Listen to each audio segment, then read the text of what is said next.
भाइयों, आज हमको मोदी जी एक से बढ़कर एक उस्तादों की कहानी सुनाएंगे। दोस्तों, कहानी को पूरा सुनना, तभी आपको मजा आएगा। और मजा आए तो लाइक जरूर करना।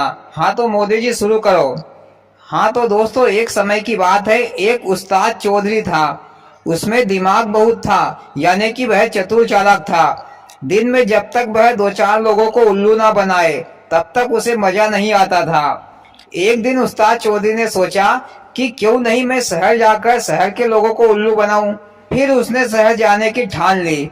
पर उस्ताद चौधरी के पास शहर जाने के लिए पैसा नहीं था। तो उसने चौधरायन से पूछा कि घर में कोई चीज है जिसे बेचकर पैसे मिल जाए।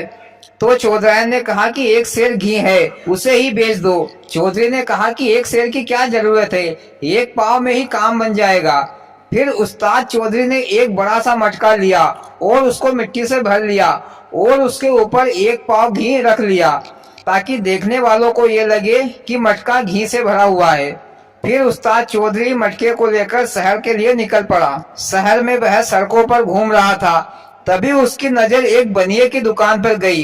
तो उस्ताद चौधरी ने देखा कि बनिए की दुकान पर एक चांदी की तलवार लटक रही है।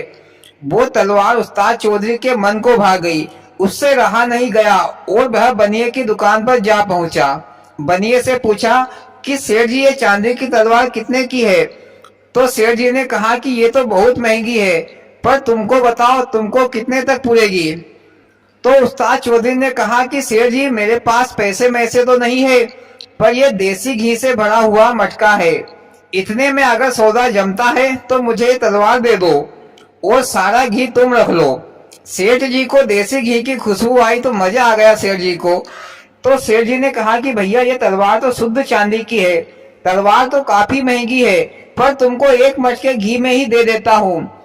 फिर उस्ताद चौधरी ने तलवार को अच्छे तरीके से देखा परखा और घी का मटका सेठ जी को देकर और चांदी की तलवार लेकर फटाक से दुकान से बाहर निकल आया, क्योंकि उस्ताद चौधरी को डर था कि कहीं उसका भांडा ना फूट जाए, क्योंकि मटके में घी नहीं बल्कि मिट्टी भरी थी।